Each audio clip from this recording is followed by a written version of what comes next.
இணைந்து கொண்டிருக்கின்றோம் வணக்கம் தமிழ் நிகழ்ச்சியின் வாயிலாக நிகழ்ச்சியிலே இன்றைய பத்திரிகைகளில் பிரசுரமாயிருக்கிற செய்திகளை நாங்கள் பார்க்கலாம். முதலில் ஈழநாட்டு பத்திரிகையினுடைய செய்திகளை பார்க்கலாம். ஒற்றையாட்சியே கோருகிறது தமிழரசு, கஜேந்திரகுமார் எம்பி குற்றச்சாட்டு. தமிழ் மக்கள் நிராகரித்து இலங்கை தமிழரசு கட்சியை கைவிட்டதாக கூறி ஒற்றையாட்சி அரசியலமைப்பையே தற்போது அந்த கட்சி வலியுறுத்தி வருவதாக தமிழ் தேசிய மக்கள் முன்னணியின் தலைவரும் பாராளுமன்ற உறுப்பினருமான கஜேந்திரகுமார் பொன்னம்பலம் குற்றம் சுமத்தியுள்ளார் என்கிறதான செய்தி பிரதான தலைப்பு செய்தியாக ஈழநாட்டு பத்திரிகையிலே பிரசுரமாக இருக்கின்றது. தொடர்ச்சியாக செய்திகளை பார்க்கலாம்.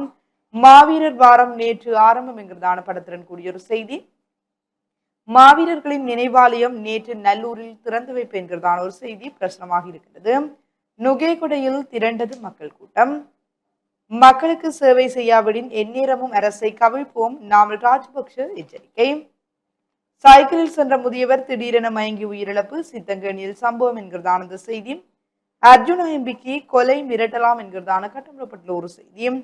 கனமழை 3 தினங்கள் நீடிக்கும். தற்போது வடக்கு மற்றும் கிழக்கு மாகாணங்களின் பல பகுதிகளுக்கும் கிடைத்து வரும் கனமழை எதிர்வரும் 24ஆம் தேதி வரை நீடிக்கும் என யாழ் பல்கலைக்கழக புவியியல் துறை தலைவர் பேராசிரியர் நாகமுத்து தீபராஜா தெரிவித்துள்ளார் என்கிறதான செய்தி பிரசுரமாக இருக்கிறது.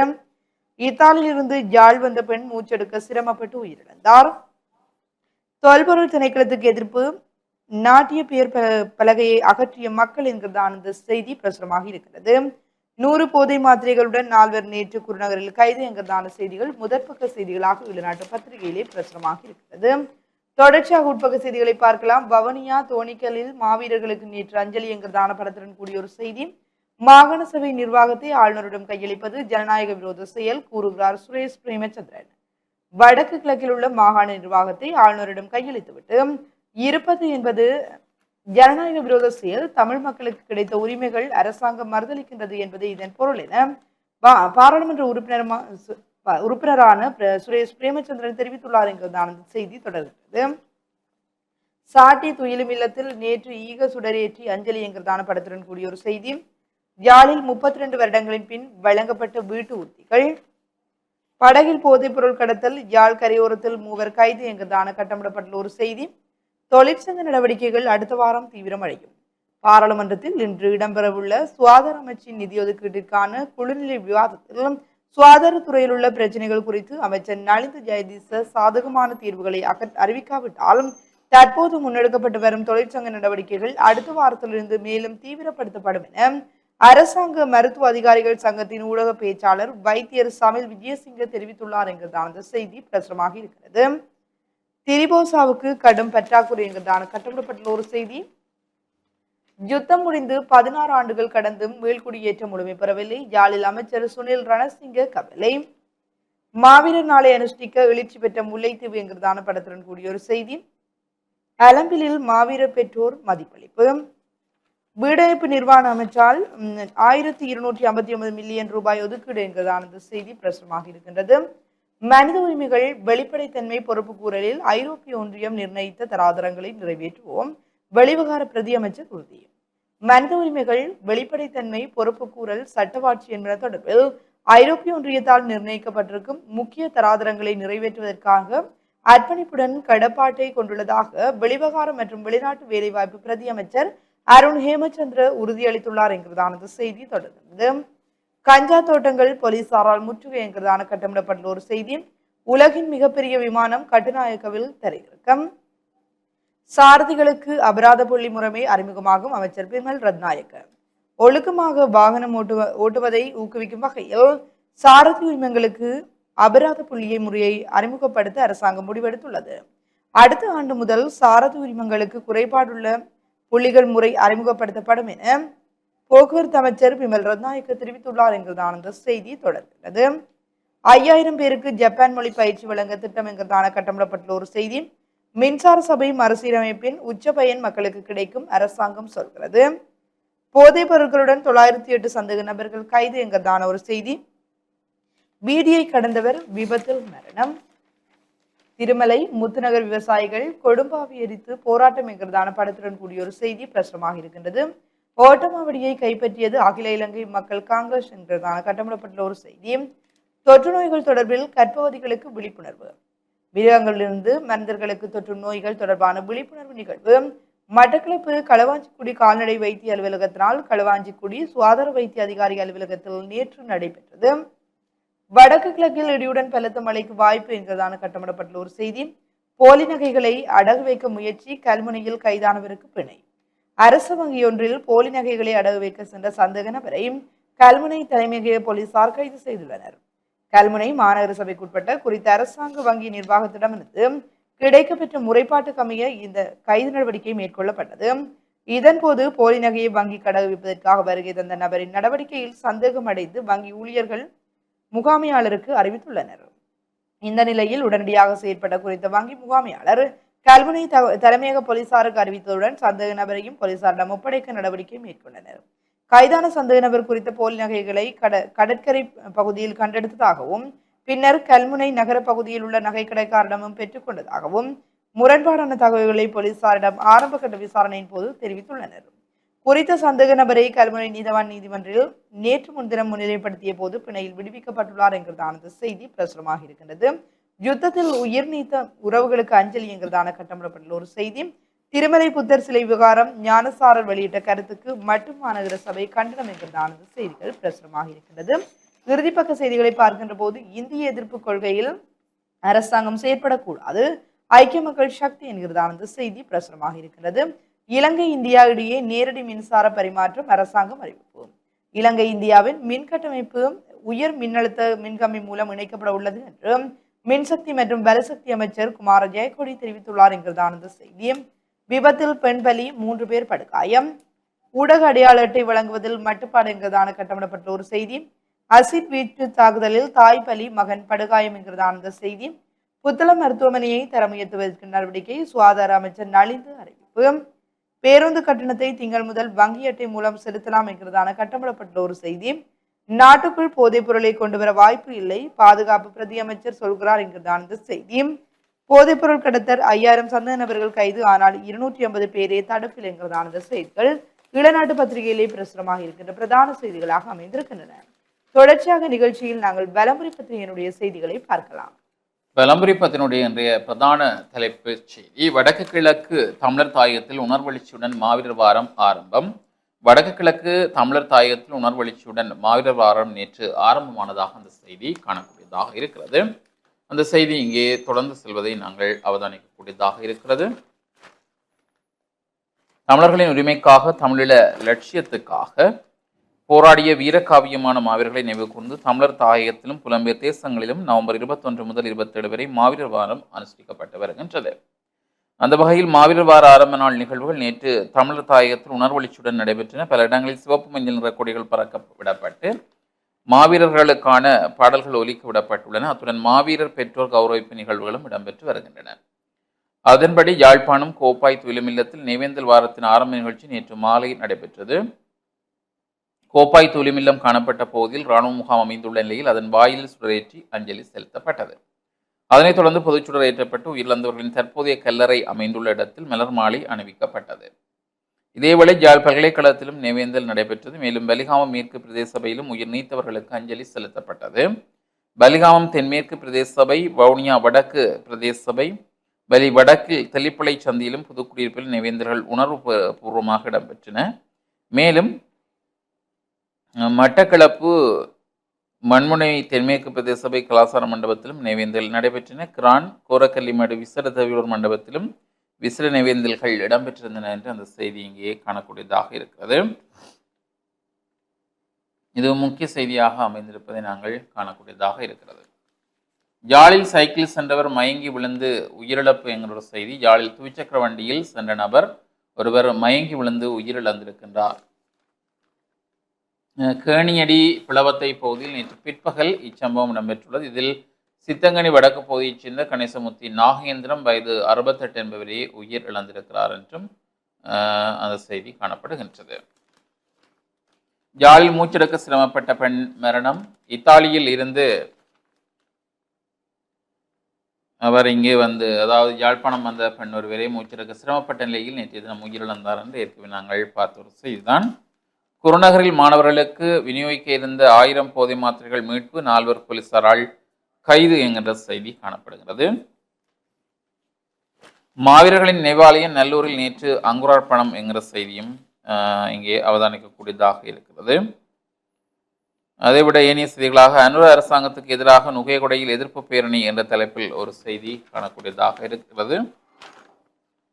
ஐக்கிய தேசிய கட்சியின் தலைமையில் பல்வேறு எதிர்க்கட்சிகள் இணைந்து அரசாங்கத்துக்கு எதிராக ஏற்பாடு செய்துள்ள எதிர்ப்பு பேரணி நேற்று வெள்ளிக்கிழமை பிற்பகல் நுகையகொடையில் நடைபெற்றது. ஐதேகாவுடன் ஸ்ரீலங்கா பொதுஜன பெரமுன, ஸ்ரீலங்கா சுதந்திர கட்சி, பிவிதுர ஹெல உரிமைய, ஸ்ரீலங்கா மகாஜன கட்சி, ஜனதா சேவக கட்சி, நவ ஜனதா பெரமுன உள்ளிட்ட பல்வேறு அரசியல் கட்சிகள் நேற்று அரசு எதிர்ப்பு பேரணியில் பங்கேற்றன. ஆயிரக்கணக்கான பொதுமக்களும் குறித்த எதிர்ப்பு பேரணியில் பங்கேற்றிருந்தனர் என்று இங்கே கூறப்பட்டிருப்பதாக அந்த செய்தி காணக்கூடியதாக இருக்கிறது. தொடர்ச்சியாக ஏனைய செய்திகளை நாங்கள் பார்க்கின்ற பொழுது, பருத்துத்துறை ஹார்ட்லி கல்லூரியில் பாம்பு தீண்டிய நிலையிலும் உயர்தர பரீட்சை எழுதிய மாணவன் பாம்பு தீண்டிய நிலையிலும் மருத்துவ சிகிச்சையை பெற்றுக்கொண்டு மருத்துவ கண்காணிப்பின் கீழ் மாணவன் ஒருவர் காப்பது உயர்தர பரீட்சை எழுதிய நிகழ்ச்சியான சம்பவம் ஒன்று பருத்துத்துறை ஹார்ட்லி கல்லூரியில் இடம்பெற்றிருப்பதாக அந்த செய்தி. புன்னாலை கட்டவனில் குடும்பஸ்தர் ஒருவர் அடித்து கொலை, 56 வயதுடைய நபர் என்ற செய்தி. வயிற்று வீக்கம், காய்ச்சல், இளம் குடும்பஸ்தர் மரணம். வயிற்று வீக்கம், காய்ச்சல் காரணமாக வைத்தியசாலையில் அனுமதிக்கப்பட்ட இளம் குடும்பஸ்தர் ஒருவர் சிகிச்சை பலனின்றி நேற்று உயிரிழந்தார். இதில் கைதடி மத்தியைச் சேர்ந்த சுந்தரம் விக்னேஸ்வரன் வயது 46 என்ற 3 பிள்ளைகளின் தந்தையே உயிர் இழந்திருக்கிறார் என்றும் அந்த செய்தி. குறித்த நபர் கடந்த புதன்கிழமை அதிகாலை தனியார் மருத்துவமனையில் சிகிச்சை பெற்று பின்னர் அன்று இரவு யாழ்ப்பாண வைத்தியசாலையில் அனுமதிக்கப்பட்ட நிலையில் நேற்று வெள்ளிக்கிழமை சிகிச்சை பலனின்றி உயிரிழந்திருக்கிறார் என்று அந்த செய்தி. தரம் 6க்கு மாணவர்கள் அனுமதி வெட்டுப்புள்ளி வெளியானது.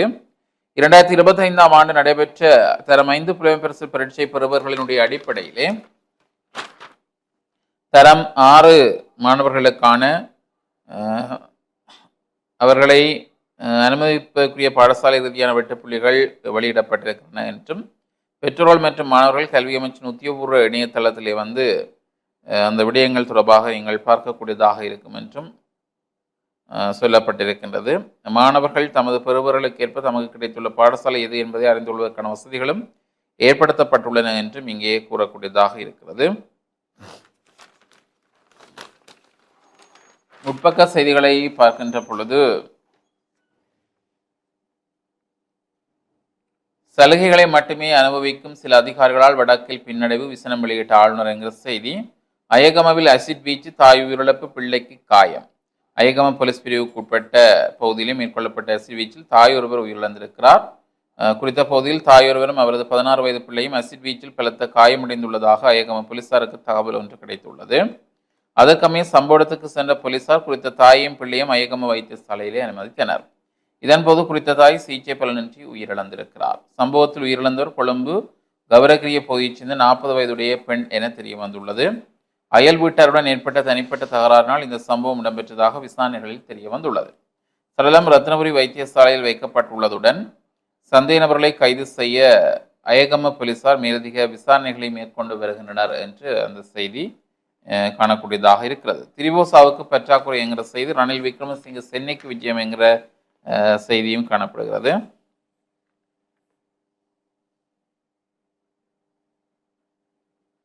நயினாதீவு கடற்போக்குவரத்தின் பாதுகாப்பை உறுதி செய்யுங்கள், வேலணை பிரதேசவிடம் வலியுறுத்து என்கிற ஒரு தலைப்பிலும் ஒரு செய்தி காணப்படுகிறது.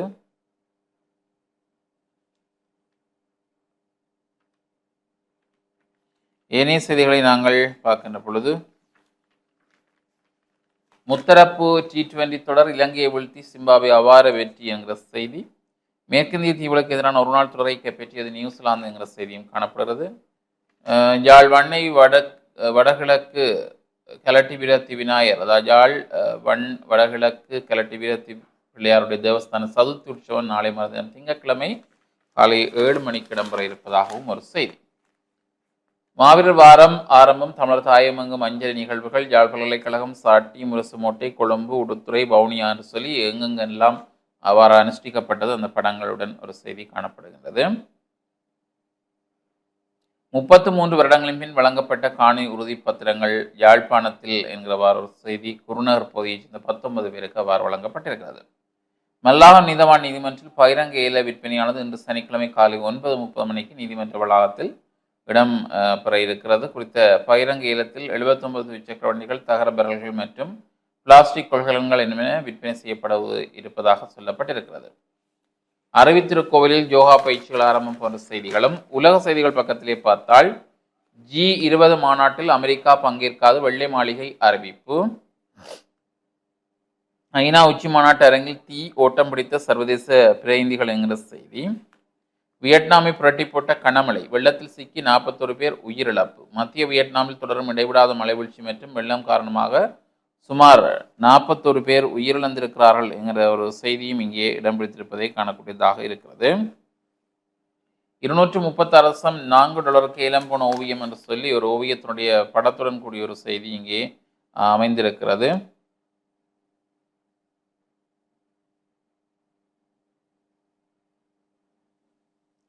ஏனைய செய்திகளை நாங்கள் பார்க்கின்ற பொழுது,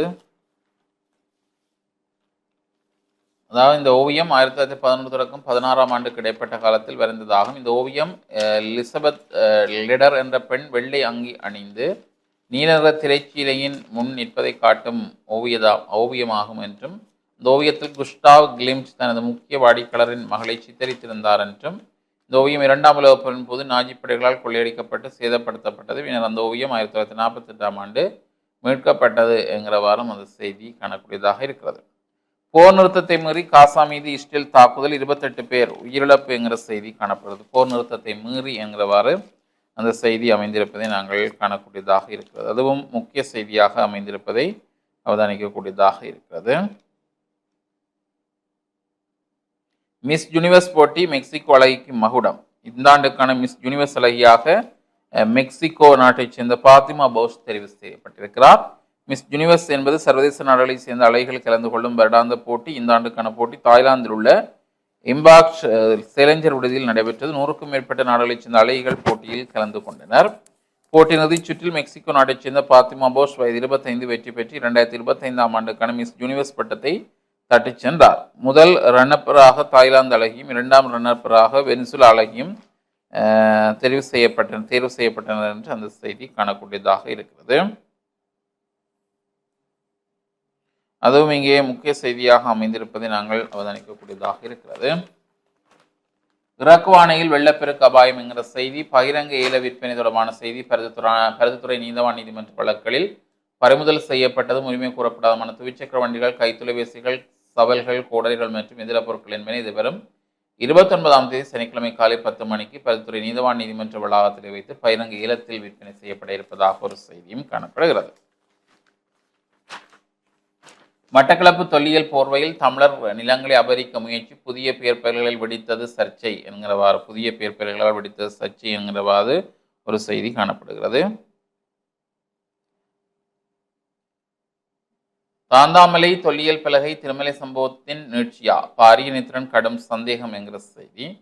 வரம்பு மீறி அதிக வட்டி வசூலிக்கும் நுண்கடன் நிறுவனங்களுக்கு ஆப்பு, வலிமேற்கு பிரதேச சபை அதிரடி தீர்மானம். அதாவது வலிமேற்கு பிரதேச சபைக்குள் செயற்படுகிற நுண்கடன்களை வழங்குகின்ற நிதி நிறுவனங்கள் அனைத்தும் அடுத்த ஆண்டு முதல் சபையின் அனுமதியை பெற்று இயங்க வேண்டும் என்றவாறு அந்த செய்தி அமைந்திருப்பதை காணக்கூடியதாக இருக்கிறது.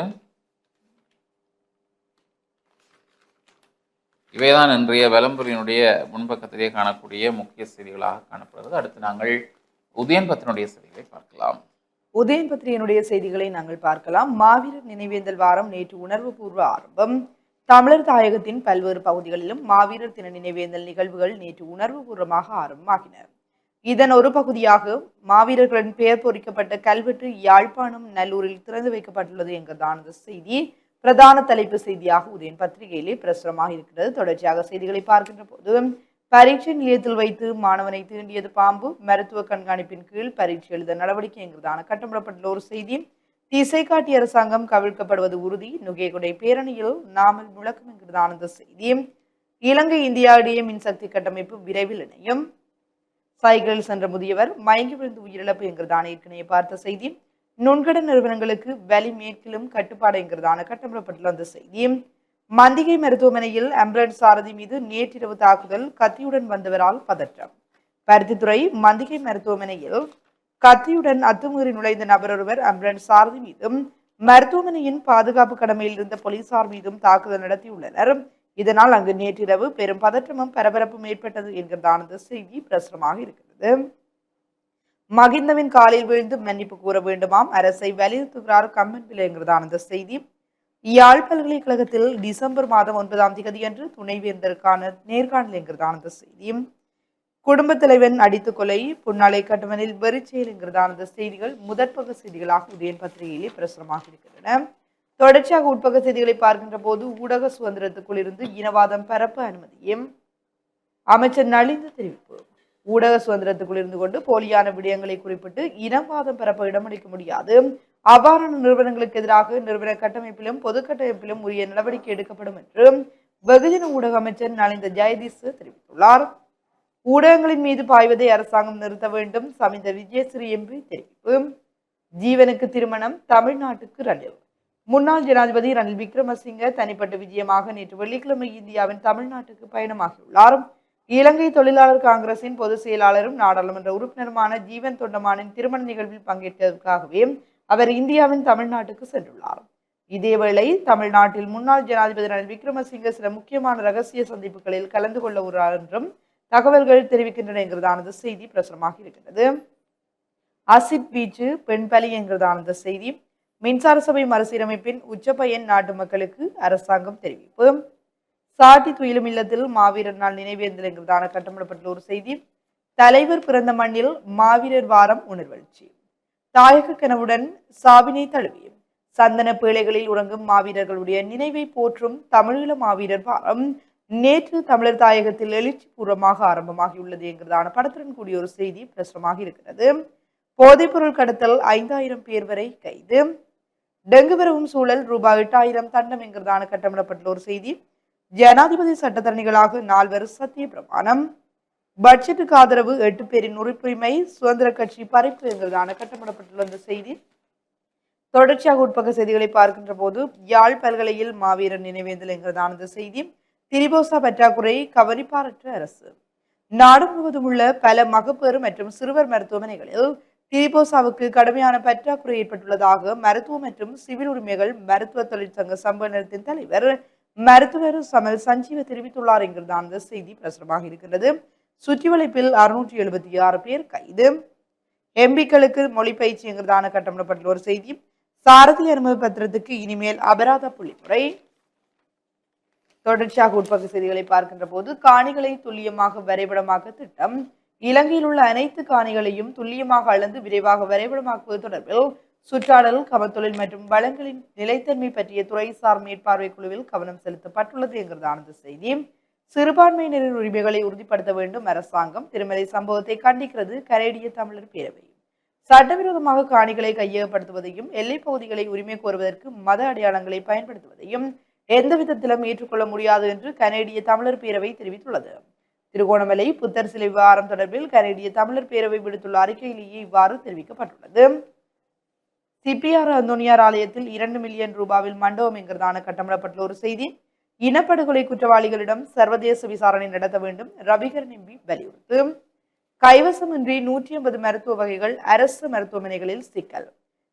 அரசு மருத்துவமனைகளில் தற்சமயம் சுமார் 150 மருத்துவ வகைகளுக்கு தட்டுப்பாடு நிலை வருவதுடன் அவற்றுள் நுண்ணுயிர் கொல்லி, மயக்க மருந்து, சுவாச நோய்க்கான மருந்து, தொற்றா நோய்க்கான மருந்து, வலி நிவாரணி மற்றும் கண் நோய்களுக்கான மருந்து ஆகிய மருந்து வகைகளுக்கு கடுமையான பற்றாக்குறை ஏற்பட்டுள்ளதாக அரசு மருத்துவ அதிகாரிகள் சங்கம் சுட்டிக்காட்டியுள்ளது என்கிறதான செய்தி. இருவேறு குற்றச்சாட்டில் 6 சந்தேக நபர்கள் கைது. மாவீரர்களின் பெற்றோர் மன்னாலில் கௌரவிப்பு என்கிறதான செய்தி பிரசுரமாக இருக்கின்றது. கரையொதுங்கும் துகள்கள் பொதுமக்கள் அவதானம். கடல் சூழல் பாதுகாப்பு அதிகார சபை எச்சரிக்கை. திடீர் சுயினம் குடும்ப பெண் உயிரிழப்பு என்கிறதான செய்தி பிரசுரமாக இருக்கின்றது. இறுதிப்பக்க செய்திகளை பார்க்கின்ற போது போதை ஒழிப்பு திட்டம் பழையில் விழிப்புணர்வு என்கிறதான செய்திகள் இன்றைய உதயன் பத்திரிகையிலே பிரசுரமாக இருக்கின்ற பிரதான செய்திகளாக அமைந்திருக்கின்றன. இவைதான் இன்றைய பத்திரிகைகளிலே பிரசுரமாக இருக்கின்ற செய்திகளாக அமைந்திருக்கின்றன.